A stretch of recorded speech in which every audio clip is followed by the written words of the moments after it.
예, 이제 시간이 다 되어서 바로 시작을 휴대폰 좀 꺼주시기 바랍니다. 휴대폰 한 번만 꺼주시기 바랍니다. 휴대폰 무릎이나 꺼주시기 바랍니다.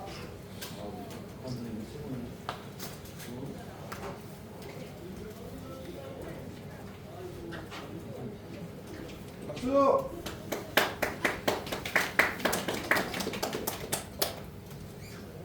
존경하는 청주 시민 여러분, 저 박완이 시민의 삶을 지키고 멈춰있는 청주를 바꾸기 위해 청주시장 선거에 출마합니다.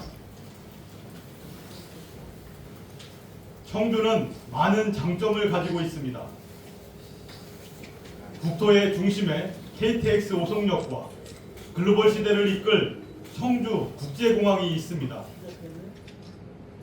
직지로부터 이어져 온 기록문화도시 청주는 바이오 산업과 2차 전지, 반도체 등 최첨단 과학 산업이 있습니다. 교육 도시로 단단한 인재 육성 기반이 있습니다. 아름다운 자연 경관과 문화 유산도 있습니다. 무엇보다 청주는 88만의 역동적이고 혁신적인 시민이 살고 있습니다. 그러나 지금의 청주는 장점이 보이지 않습니다. 불통의 시정, 관성에 머문 행정, 관료형 시장의 한계입니다. 시민의 목소리를 듣지 않는 시정은 측근 비리, 부정부패, 밀실 행정, 주민 갈등으로 얼룩져 있습니다. 2023년 오송에서는 무고한 우리의 이웃이 생명을 잃었습니다. 시외버스 터미널 매각, 현도면 재활용 선별센터 갈등, 수도권의 쓰레기 유입까지 시민의 이동권, 숨쉴 수 있는 권리, 생명과 안전까지 위협받고 있습니다. 존경하는 청주 시민 여러분, 저는 포크레인으로 원흥이 방죽을 덮으려 할 때 인간띠를 이어 두꺼비를 지켰습니다.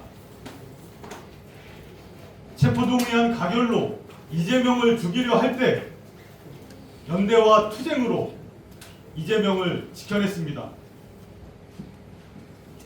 12.3 내란으로 민주주의를 죽이려 할 때 저는 추운 겨울 거리에서 단식과 촛불로 민주주의를 지켰습니다. 이제 저 박완희는 청주 시민의 삶을 지켜내기 위해 청주시장에 도전합니다. 존경하는 주권자 청주 시민 여러분, 저 박완희와 함께 상상해 주십시오. 기술과 문화가 어우러진 청주, 교육과 산업이 서로 돕고 발전하는 청주, 시민의 삶이 풍요로운 청주, 세계 속에서 빛나는 청주를 상상합니다. 청주국제공항은 비행기만 오가는 곳이 아닙니다. 사람과 사람, 세상과 세상, 오늘과 내일이 이어지는 문이 될 것입니다. 연간 1200만 명이 이용하는 KTX 오송역은 청주를 국토의 중심 도시로 사람과 물류, 문화가 어우러진 도시로 만들 것입니다. 청주는 스쳐 지나가는 도시가 아니라 발걸음이 머무르고 즐기며 일하고 살아가는 매력적인 도시가 될 것입니다.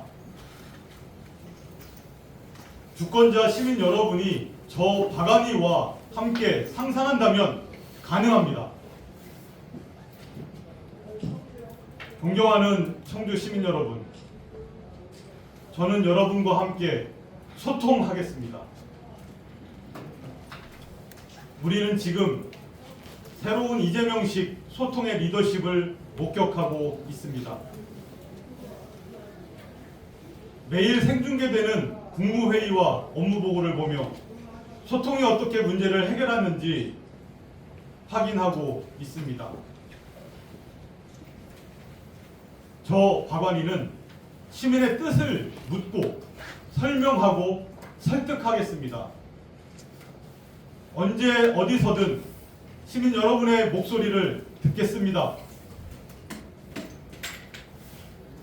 정치는 결국 시민이 하는 것입니다. 저 박완희는 시민의 뜻 안에서 길을 찾고 결과에 책임지겠습니다. 주권자 시민과 늘 소통하겠습니다. 그렇게 저는 시민과 함께 혁신하겠습니다. 시민의 상상력으로 만들어진 88만 개의 아이디어를 직접 소통하고 행정에 반영한다면 그 속에서 혁신은 일상이 될 것입니다.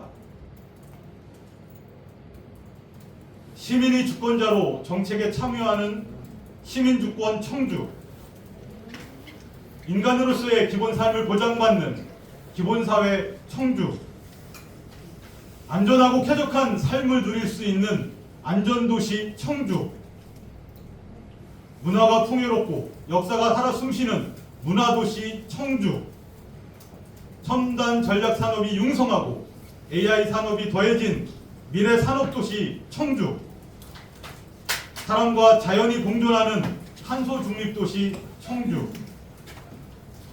사람과 세상, 내일을 이어주는 국제 교류도시 청주. 이 새로운 청주를 시민 여러분과 함께 만들고 싶습니다. AI로 도시운영 인프라를 구축하여 시민과 함께 상상하고 소통하고 혁신하는 청주를 만들겠습니다. 존경하는 청주 시민 여러분, 저 박완희는 시민과 소통하는 시장이 되겠습니다.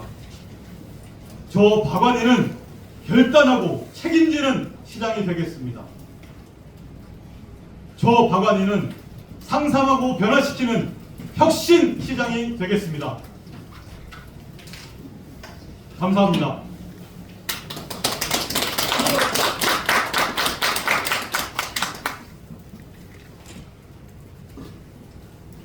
네, 일단 기자회견문에 이렇게 낭독을 마쳤고요. 우리 기자님들 질문 있으시면 질문 간략히 받겠습니다.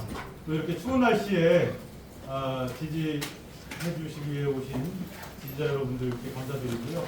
예, 기자님들 질문 받겠습니다.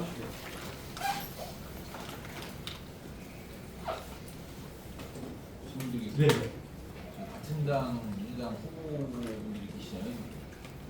그분들하고 비교했을 때 박완희와는 차별화된 점하고 두 번째는 선거 나오시면서 이제 대표직감을 뭘로 쓰실 건지, 그리고 세 번째는 선거 일정상 시의원 사퇴 시기는 어디쯤 됩니까?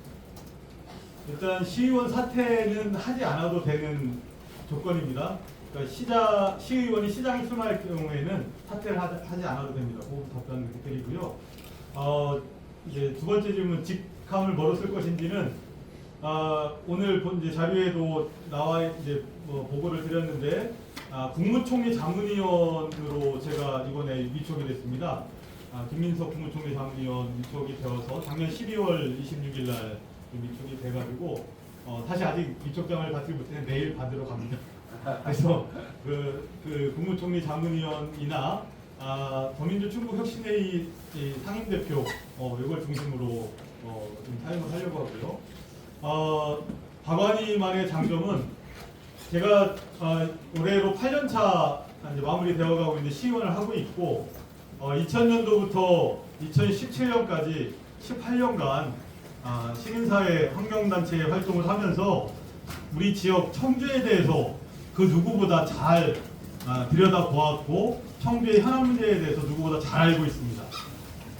그런 17년의 그런 경험과 시정을 8년간 직접 들여다보면서 청주시의 현안과 문제점 이런 것들이 무엇인지를 그 누구보다 잘 알고 있다라는 것을 저의 장점으로 좀 삼을 수 있을 것 같고요. 최근에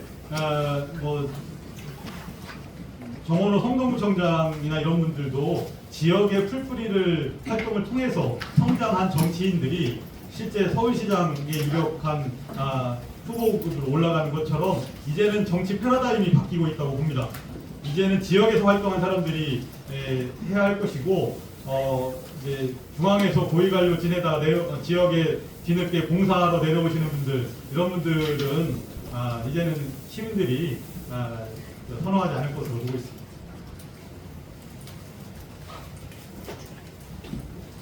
청주시 현안으로 가장 중요한 한 가지만 꼽는다면 지금 사실은 이제 그 여러 가지 현안들 중에 당장 현안이라고 치면 수도권의 그 쓰레기 문제를 어떻게 해결할 것인가가 제일 중요한 현안일 것 같아요. 당장 그것은 이미 쓰레기가 들어오고 있는 상황이고, 제가 시의원 하면서 초선 때 가장 강력하게 문제 제기했던 것이 청주의 소각장의 신설 증설은 무조건 막아야 된다. 그래서 제가 부기면 문제를 지속적으로 강조를 했었고, 실제 환경부가 민간 소각 시설에 대한 주민 건강 조사를 실시한 게 처음이었어요. 그것을 사실은 청주시 의회에서 적극적으로 제안해서 그것을 하게 됐죠. 당연히 그 활동은 지역 주민들이나 환경단체들이 적극적으로 나서서 했던 부분이고요. 그런 것처럼 환경 관련해서는 제가 나름대로 역할을 해왔던 부분이 있어서 그 부분을 좀 강력히 좀 대응을 하려고 하고요.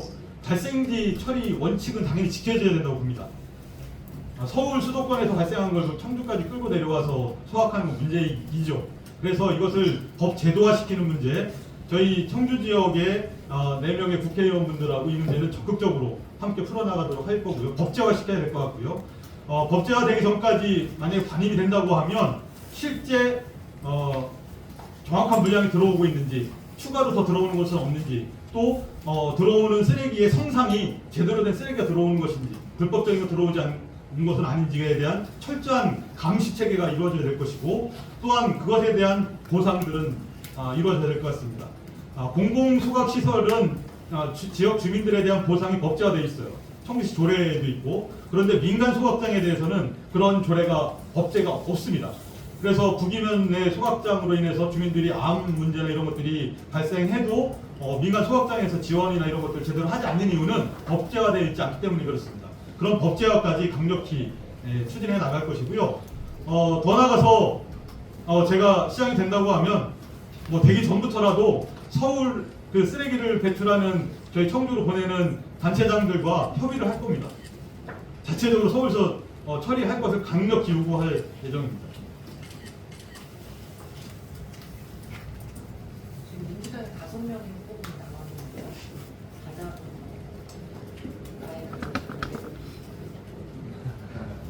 다 라이벌이시죠. 이장석 국회의원님이나 허창원 전 도의원님, 유행열 전 청와대 행정관님, 그리고 또 변호사님도 한 분 나오시는데 다 저보다 선배들이세요. 사실은 제가 그중에 제일 젊습니다. 젊은 패기로 선배님들 모시고 같이 열심히 선의의 경쟁하도록 하겠습니다. 기자님이 목소리가 안 들려서 질문이 안 들려요. 그 좀만 크게 해줘서 목이 아파서 안 들려. 질문이 뭐라고 하나 답변만 들리고. 혹시 또 질문해 주실 분 계실까요?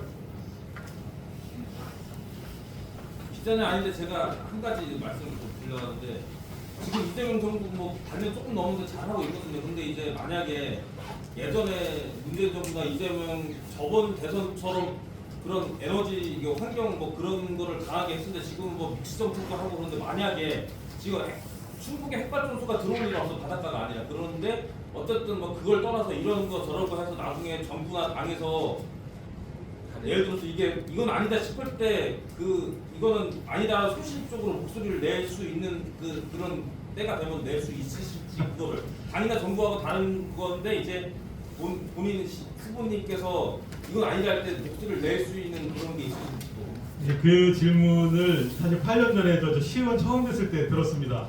시의원 되면 그때 당시에는 우리 민주당 시장님이셨고 민주당이 다수당이었는데 민주당 시정에 대해서 문제 제기할 수 있겠냐 모 기자가 질문을 하셨는데 저는 당연히 한다고 했습니다. 그래서 사실은 도시공원 일몰제가 한참 저희 지역사회에 엄청난 큰 이슈였지 않습니까? 갈등 상황이었고 그 당시에 자당 시장이신 한범덕 시장님께 강력히 문제 제기를 하고 뭐 시정질문 오은 발언 이렇게 했던 경험을 가지고 있고요. 당연히 당론을 따르고 당과 함께 가야 하지만 잘못된 길을 걷는다라고 하면 그것에 대해서는 문제 제기할 수도 있는 단체장이 되어야 할 것이라고 저는 생각하고 있습니다. 네.